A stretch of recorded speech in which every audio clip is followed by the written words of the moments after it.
Suara Hati. Renungan kita hari ini, topik, bagaimana kita mengasihi di sisi gelap. Dan jangan lupa saudaraku, untuk membagikan renungan ini kepada orang lain, agar mereka juga mendapatkan kekuatan rohani di dalam Tuhan. Kiranya saudara diberkati oleh Tuhan kita.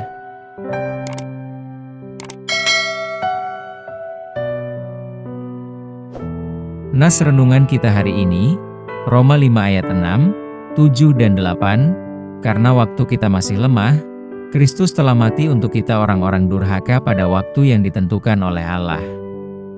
Sebab tidak mudah seorang mau mati untuk orang yang benar, tetapi mungkin untuk orang yang baik ada orang yang berani mati.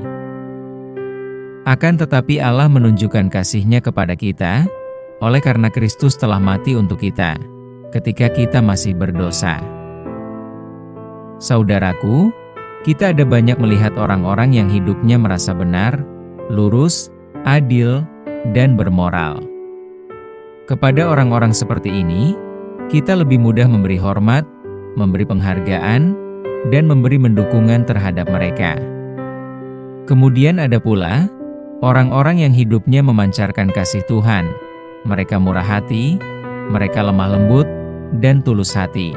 Kalau terhadap pribadi seperti ini, kebanyakan dari kita selalu bersedia dalam memberi waktu, memberi tenaga dalam menolong, dan sumber daya kita miliki lebih mudah mengalir, bahkan dengan sukarela. Mengasihi orang-orang seperti ini terasa wajar, bahkan relatif mudah. Namun saudaraku, bagaimana kalau seseorang itu berada pada titik tergelap dalam kehidupannya?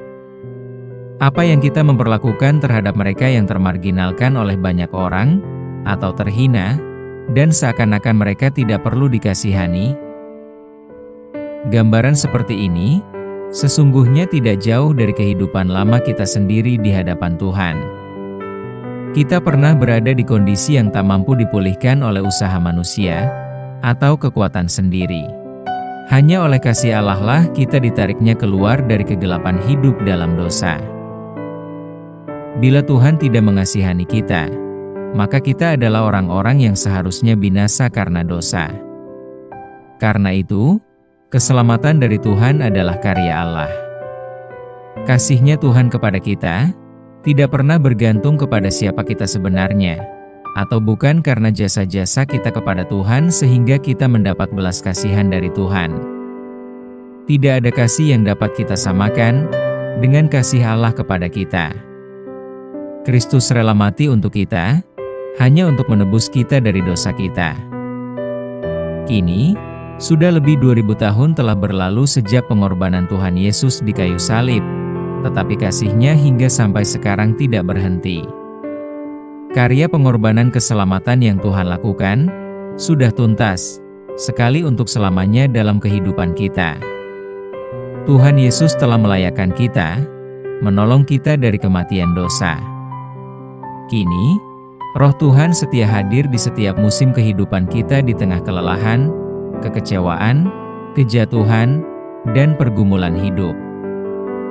Allah masih menyatakan kasih-Nya melalui pemeliharaannya setiap hari. Roh Tuhan tetap menyadarkan kita bahwa kita dikasihi tanpa henti. Kiranya kita pun mau hidup dengan hati yang mau menghargai dan memelihara kasih-Nya dalam diri kita. Hanya di dalam Tuhan Allah, kita dapat menemukan kasih yang sejati. Kasih karunia Allah tetap berdaulat, tanpa syarat, dan kekal. Kasih Allah tidak pernah tergantikan oleh apapun atau siapapun. Kasih inilah yang memulihkan hati kita, dan yang membentuk cara kita memandang kehidupan terhadap sesama.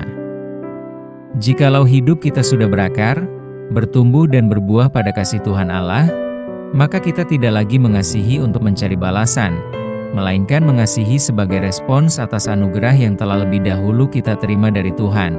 Amin.